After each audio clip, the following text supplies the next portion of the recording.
Hello everyone, my name is Richard Hong. I'm currently a mind education specialist specializing in youth and character education. I am also working as the Deputy Director of International Youth Fellowship in Delhi. I will be lecturing on desire and self control today. Desire and self control. It's quite an interesting topic. I once visited Korea. So I got on the subway, which is called the metro here, and I was so shocked. Most of the people who were on the subway, no, they were talking on their smartphones.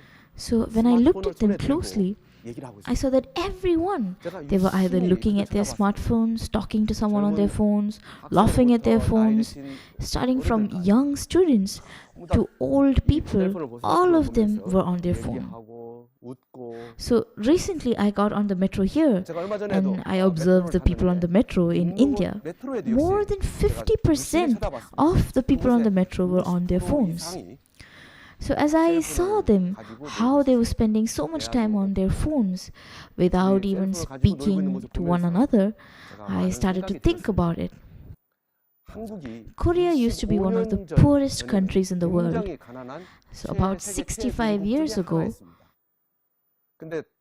but as one of our presidents declared that we needed to change our minds, he began something called the New Village Movement. I would like to tell you about one very interesting episode. Korea has a very small land space and has no natural resources at all. The only thing we have in an abundance are human resources. So I remember the New Village Movement, which emphasized that for our country to change, we must first change our mind, and that will make us live well. This was a while ago, so everyone, I would like to share about this today. There was a certain father and a son who were traveling through a desert. And the reason why they were traveling through the desert was because they had to cross the desert in order for their son to have a good future. But then as they went on their trail, they soon lost the way. So the son, he started to fall into despair. He said, "Father, what do we do now? We are not going to be able to see our mother again." The father replied, "Son, don't worry. We are heading exactly east. So if we keep going to the east, we will soon reach a village." So he tried to persuade his son, but the father's words just was not able to get believed by the son. "Father, we're going to die now." The father and the son, they continued to argue. So after some time, they came across a tomb. And the son fell even further into despair. "Father, now it's over. So now we are going to die. Look over there. Isn't that a tomb? Those people who are dead there, they must also have lost their way, just like us in this desert. And that's why they're buried over there. Look at them. Look at those tombs." However, the father's heart remained calm. "Son, now we're saved." Saved? "Father, don't say such things. Look at the tomb." Looking at the same tomb, the son fell into despair. However, the father had hope as he saw the same tomb. "Son, we're saved now." The son really could not understand those words. "We're saved? We're going to die, father, just like the people in those tombs." Nevertheless, the father's thoughts were completely different. The father began to explain to his son, "Son, it's true that they are dead, but who buried them in those tombs? The fact that there is a tomb means that there is a village nearby." So as the son heard these words, he also started to have hope in his heart. Even though they were looking at the same tomb, the son had despair in his heart, but the father planted hope. The president of Korea at that time, he did not look at Korea's despairing circumstances, But having no resources, a small land space, and many people with no money at all, when all of them were in despair, he planted hope in them. We have a population of 30 million. If we educate them and change their minds, this country will develop. Everyone, from then, Korea began to change. 65 years later, now Korea is now an economic powerhouse and a member of the G20. We have so much wealth and much happier levels of life. However, another problem began to emerge. As wealth accumulated, the desires inside of people began to grow as well. And now, there are so many problems that are occurring. Youths are going astray. There is a lack of communication, game addiction, internet addiction, and even smartphone addiction. Many unspeakable problems have begun to arise, leading Korea to become a place that just cannot be tamed. Everyone, just because the economy develops does not mean people necessarily become happier. As the economy developed, our parents' generation, they began to do everything in their power to make their children happy. They did everything their children wanted. Parents would come back home from work and children from school, and they would see money waiting for them on the top of their desks. There would be a computer for them or a gaming device for them. However, they had no place to take rest in their hearts. That is why they began to fall into games, computers, and smartphones. Now, as many youth problems have begun to emerge, they say that the most severe generations are the middle school students. They have become uncontrollable, causing many parents and educational institutes to give up completely on them. They are no longer able to guide them. Without an innovative change in character, Korea has no future.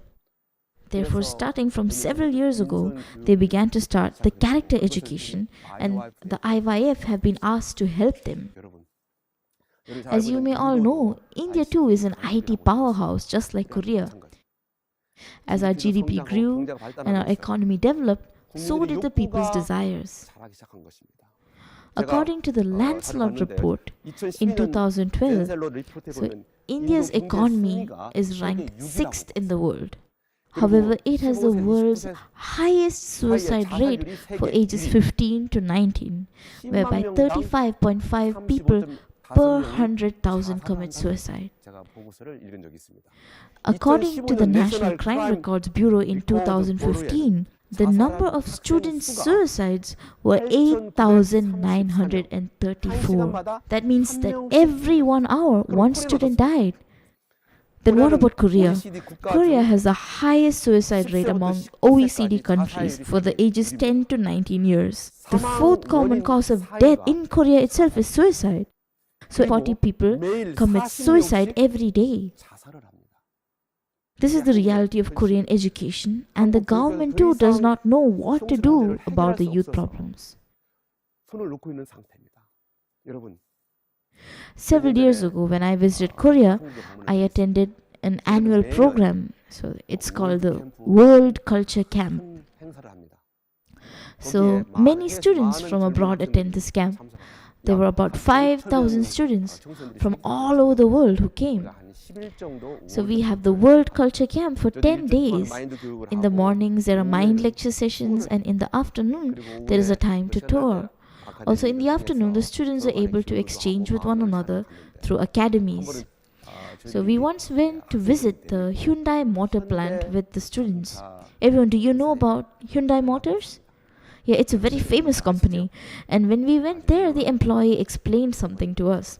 So he said like this: every 13 seconds, a car is produced. So these students really could not believe it.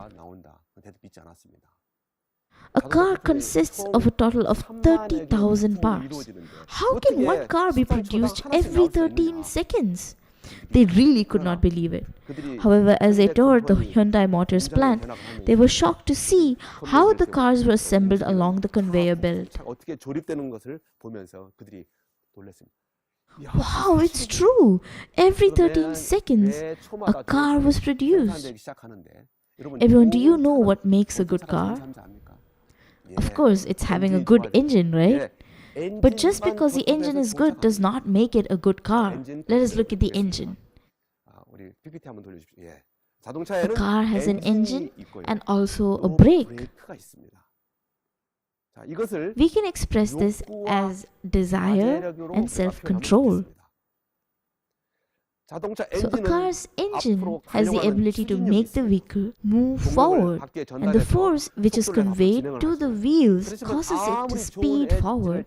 However, no matter how good the engine may be, if the brakes are not working well, then that car cannot go forward quickly at all. The brakes provide the ability to stop, but they are actually what allow the car to move forward even faster. That is why a good car is when the engine and the brakes act against one another and the braking ability can overcome the power of the engine. So this is what I think of it. The engine is just like the energy that the youth have today. The desire to accomplish their dreams. If it has to be called by some other words, you can call it motivation or willpower. Then the brakes are like self-control. So just as a car with malfunctioning brakes will run into an accident, no matter how good your dreams may be, how good a willpower you might have, or how many accomplishments you may have, if you don't have self-control, then you will fail. The world of the heart is just the same. So that is why I teach many youths about the world of the heart. So especially I lecture about desire and self-control to the youths. And even when I visit prisons, I give this kind of a lecture. So when I was in United States, I gave the mind lectures to prisoners for about 3 years. And even in South Africa, for 2 years, I lectured the prisoners. So now the world of the heart is just like a car. So we have desires, but if the self-control to moderate those desires is not present, then it will bring about big problems. Nowadays, educational institutions teach knowledge, but there are not many places that teach about the world of the heart.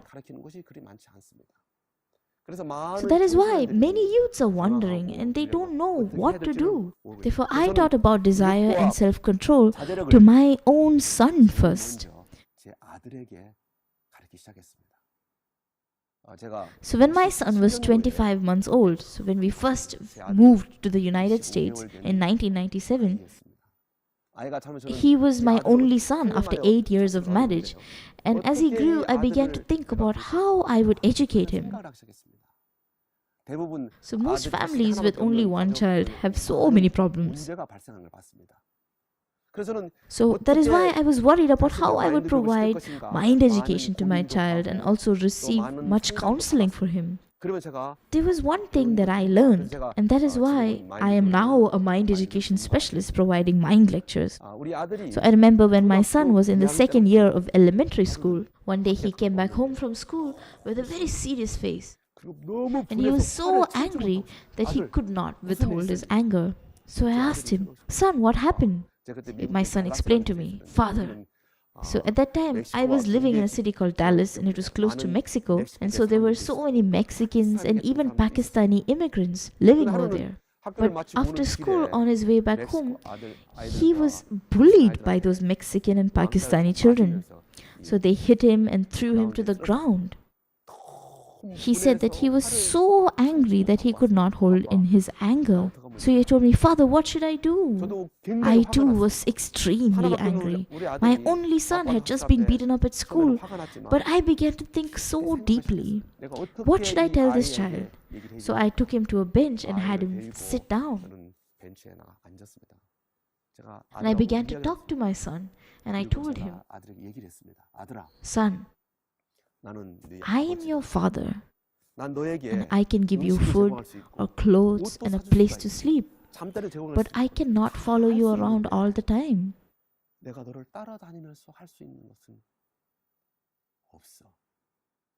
So you need to think about this." I taught my son how to think deeply. I told him, "You need to learn how to get along with them, and so you must think." Now is not the time for you to express the anger inside of you.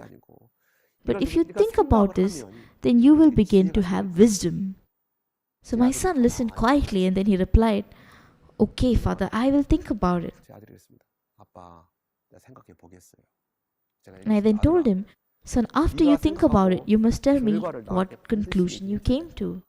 So after 3 weeks, one day my son, he came to me and said, "Father, I have something to tell you." So I asked him, "What is it?" He told me, "Dad, after I heard what you told me last time, I thought about my friends. And I came to know that I was suffering so much because of anger. But after listening to your words, I began to think about what I should do." So he said, "At that time, I started to gain wisdom and I began speaking with those friends. After 3 weeks, right now, we are close friends." So this was when he was just in the second year of elementary school. And then he joined middle school. So one day, when someone I knew very well came to me, and those were the days when the cell phones were just coming out and everybody started to buy cell phones. So it wasn't a smartphone like now, but the Nokia phones that there were before this, the fold-up phone. So he told me, "This is a family phone. It's really nice. There are 4 in our family, but we received 5. So we would like to give one of these phones to your son." So I told that person, "Thank you, but I'd like to decline this offer. No, this is a free phone. No matter how long you talk, it will not cost you anything at all." But I told him, "Oh yes, thank you, but however, I will have to decline your offer." So that person really could not understand. "This is a family phone and it's free, but I want to give it to you for your son to use. But why are you refusing?" "I don't want it." That person just couldn't understand. So he just shook his head. So I told him, "Between you and me, who do you think loves my son more?" "Obviously, you love him more." "Yes, that is why I don't want this phone." That person still could not understand. So I explained it to my son. "Son, today a very good opportunity came, but I refused it." So he told me, "Why?" So he told me, "Cell phones have now just started to be distributed. But if you obtain this cell phone, then your desires will grow bigger. Then you'll not be satisfied when you receive something smaller than it. So that's why I don't want you to have such a good phone when you're so young right now. If you grow your desires before having proper self-control, then you will lose gratitude in your heart." My son just could not understand at that time. Afterwards, several months passed, and there was a lady I knew who gave my son a pair of shoes as a gift. They were very nice shoes, but when my son received them, he told me like this, "Father, these aren't my style." "What? They aren't your style? I'm going to change these." I was so angry. So that day I told my son, "You don't deserve to wear these shoes." My son replied, "Father, this is America. If I don't want it, why shouldn't I be able to have them changed? Why are you telling me that I don't deserve to wear them?" So I told him, "Son, you come and sit here. There is a reason why you don't deserve to wear these shoes. There's exactly one reason." He said, "What is it?" And I told him, "You are taking this gift for granted, and as long as you do, you will not have any gratitude in your heart. I don't want to raise my son as a person who knows no gratitude at all. If you have this kind of mind, you will be so unhappy. That is why you can't wear these shoes." My son just could not understand. "Father, I will think about it." It was when he was in the first year of middle school. So the next day he knocked on my bedroom door and he told me, "Father, I have something to say." So I told him, "Okay, go on." "After you spoke to me, I thought about it and I said to myself, why is my father saying such things to me? I really wanted to exchange these shoes, some other brand that I really liked. But why is my father refusing? Why doesn't he allow me to do it? So then I began to think, and then I realized that I had forgotten gratitude as I lived in America. I shouldn't wear these shoes. Father, I won't wear these shoes. So I told him, that's good. Thank you so much for listening to me. Then, after my son returned from school, something amazing happened. Someone brought the same size, color, and style of shoes that my son wanted.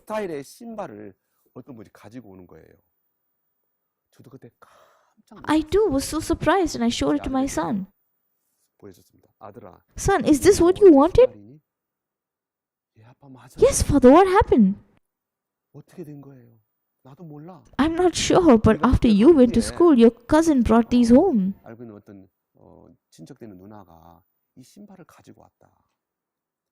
So that's how my son, all at once, he had two different pairs of shoes, both brand new. So this was in middle school. And after that, he joined high school. So when he entered into high school, that was the time when we lived in South Africa. I gave mind education lectures in prisons at that time and also to the youth in South Africa. And as you all may know well, there are many robbers in Johannesburg. So in Johannesburg, it's so dangerous to walk out in the streets. So I too was robbed around 3 times while I lived there for 6 years and 6 months. And even recently while visiting, I was robbed on the highway and had my phone stolen. My wife too had money stolen from her on the highway once. When we first lived in South Africa, one day after coming home from the park, he had his cell phone, clothes, and even pants stolen from him. He returned home only in his underwear. He was so embarrassed and he told me like this, Father, I don't know what to do. I am so embarrassed. Why did such a thing happen to me? So I then told him, son, don't avoid this embarrassment. Confront it boldly. This is an experience you cannot purchase with money. Don't be embarrassed about it. Do not avoid this embarrassment. You will definitely gain something valuable from this experience. So after high school, he then prepared to go back to Korea. And at that time, I really did not have much money on me. I only had around $100 at that time. So I called my son and I told him, son, now it's time to practice. He said, practice what? With the money I give you, you will be able to stay at your relatives for some time. But if you have to go to university and you have to solve your basic needs, then there are so many desires that you will have, but you have to reject all of it. The difficulties that you have endured until now, they should have formed some self-control in you without you noticing. And the difficulties you faced should have put down the desires that arose within you. Now go. So we greeted one another and then separated. So after saying bye to him, 2 years later, one day, I got a letter from my son. And he told me like this in his letter, Father, thank you so much, he wrote. And there were 4 things that he wrote to me. Father, I could not understand you. I did not understand why you were so soft to others, but so strict to me, your only son. But now I think I understand. That was your love.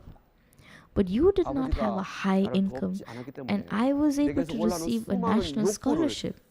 And because you did not help me, I was able to foster the strength to deny all the desires that arose within me. So my son was so happy and he told me, Dad, thank you. So after some time, he participated in an English speech contest and he got the judge's award. So his topic was about his father. And then finally he wrote, Father, you were right. I was wrong. I am now attending the most prestigious university in Korea and I'm receiving a full scholarship. So he visited Europe and even recently visited South Africa to also do such mind education activities. Everyone, You must receive training to control your desires from a young age. Just like it's best to learn a language at a young age, the ability to suppress your desires also needs to be learned from a very young age. That is why I want to tell you one thing. If you do whatever you want to do, you will become a slave to your desires. So there's this one thing that I'd like to really suggest. Refuse to do some of the things that you want to do and try doing something that you don't want to do. Then you will notice the ability to self-control come from within you. So as a result, there is something that I'd also like to ask you to do. Not even a president of a country can do everything he or she wants. If you do not learn about desire and self-control, then your life will fail. So that is why I tell the youth to deliberately refuse doing things they want to do, and then to confront and try to do things that they don't want to do. They will then learn the amazing wisdom of self-control. So I would really like to conclude my entire lecture by telling you one last episode. So it was when we were hosting the World Culture Camp in South Africa in 2014. So at the time, the camp was being held at Soweto Theatre, which was around 1 hour away from the place we were staying. So we needed buses. A French company called Atos was supposed to provide buses for us. But 2 days before the camp, they said, "We cannot help you. We won't be able to provide assistance." So we were so saddened and so disappointed. So even the members of our staff were so discouraged. So while we were thinking for a long time, I saw that the Soweto Theatre was just right next to a shopping mall called the Jabulani Mall. And I asked, what does Jabulani mean? So then in South African, in the local language, Jabulani, it means be happy. Jabulani means be happy, right? So I told them, everyone, we have faced a big problem. If they don't give us buses, then this event cannot take place. But I don't want to just accept this disappointment. I have decided to change this despair into hope. Jabulani, be happy. So I'd like to explain this one word to you. Jabulani. So when they heard this, all the staff members, they said, "Yes, Jabulani, Jabulani. Yes, this is something to be Jabulani about." So 2 days later, we were provided with 26 buses and were able to carry out the event successfully. 350 youth came and received change in our camp. We were able to share their stories of change. Everyone, there are desires arising within us. There are desires, but we can choose to not accept them. So instead of accepting those desires and despair, you can reject them and plant hope instead. I've seen lives change when this is done. So I want to tell young students like you about this kind of a world. Everyone, don't do only the things that you want to do. Try doing the things you don't want to do. You will then have self-control form inside of you and new strength. I firmly believe that it will then lead to a successful life that overcomes many difficulties. Thank you, everyone.